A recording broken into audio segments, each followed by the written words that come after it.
Hi, hello, Old School Comics Review. Okay, I'm going to try to wing it. Today I want to talk about Creepy. Actually, I have the Creepy Archives here, Volume 1. This is the collected hardcover edition of the first 5 issues of Creepy Magazine.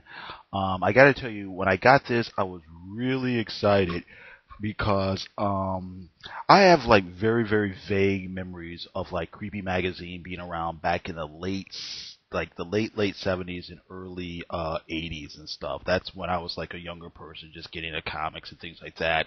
And Creepy Magazine was it's a horror comic. It's kind of in a vein of like, Tales of the Crypt and stuff like that. And it was a little bit different than a lot of mainstream like Marvel and DC comics and things. For one thing, it was a straight up horror comic, and it was a little bit edgier, a little bit darker than what you were getting from Marvel and DC. And it was a black and white magazine size thing. It was larger than regular comics, and it was uh, yeah, and it was kept over. I used to be able, well, just to backtrack, and I'm probably giving away my age, but back in the old days, back in the like I said, late '70s, early '60s, or late '70s, early '60s, late '70s, early '80s, you could still buy comics in like regular, like you could buy them at the drugstore, or at the 7-Eleven, stuff like that, and stuff like Creepy Magazine and Mad Magazine and a few other things. They excuse me, I apologize. They were larger size, and they didn't have to conform to the Comics Code Authority like the other mainstream magazines or mainstream comic books were.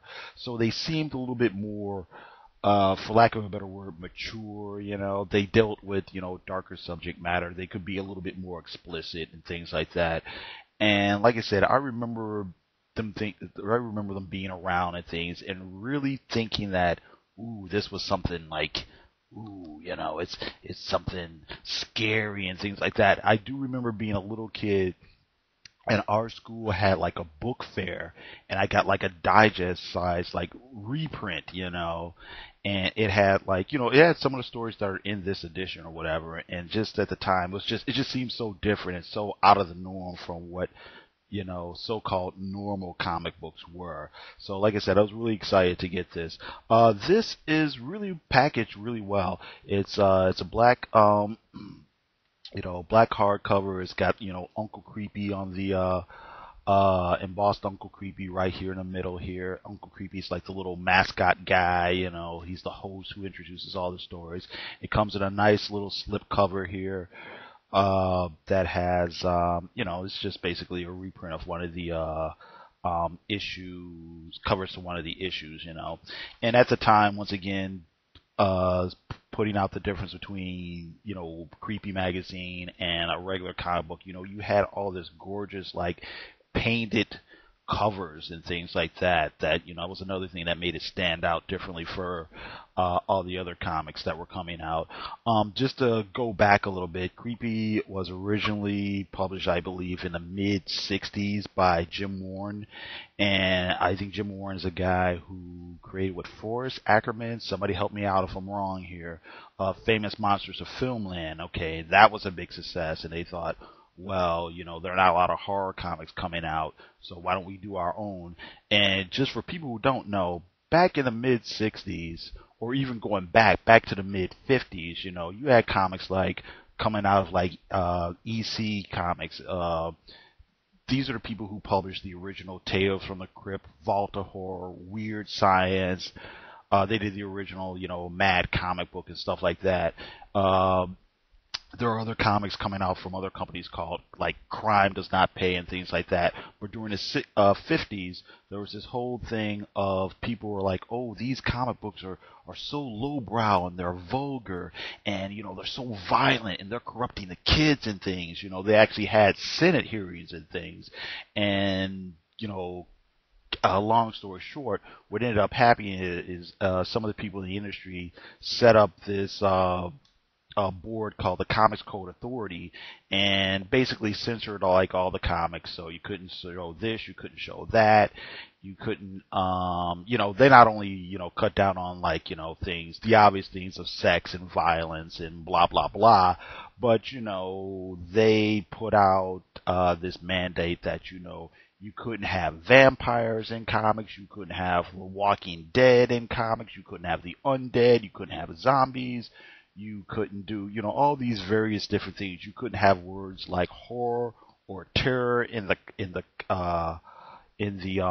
title of your comic book and things like that. So basically, for one thing, it effectively killed the top sellers of EC Comics or whatever. The only thing that saved EC Comics was they turned Mad Comic Book into Mad Magazine, so they didn't have to submit to the censorship board.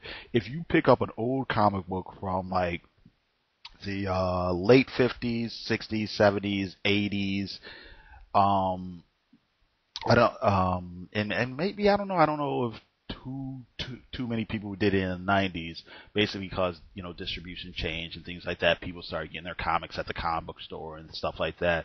But if you look in the top corner of a lot of comic books that came out during the Silver Age and Bronze Age, there's a little stamp in a cover that says approved by the Comics Code Authority. That was the censorship board. It's usually either in the upper right hand cover or a corner of the cover. Sometimes it's over there by the character box or wherever the price is.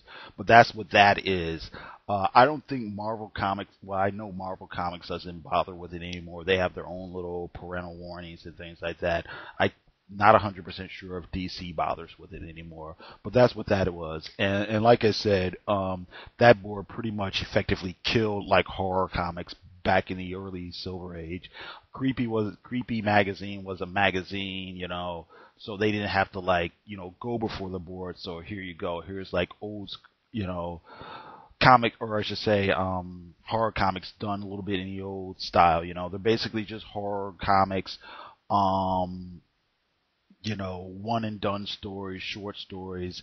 The hook is usually, the ironic twist ending and things like that. And the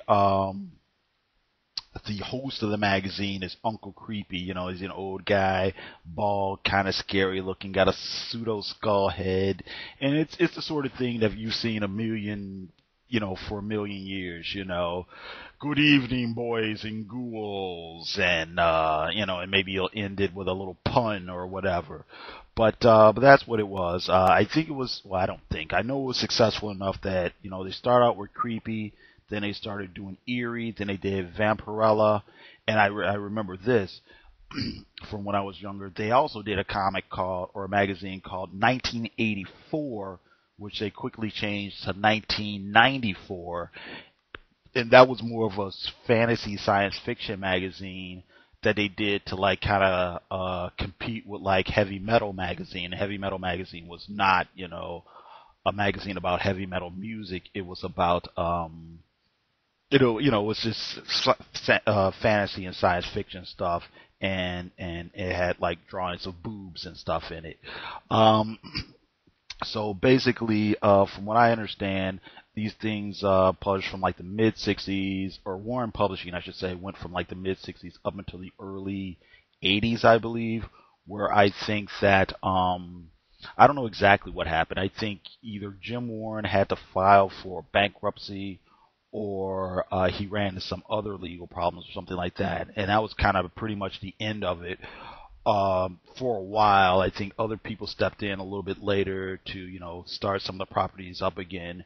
And that's kind of where we are now. Okay, I'm going to stop it right here because I haven't even talked about the comics yet. So join me for part 2. Thanks.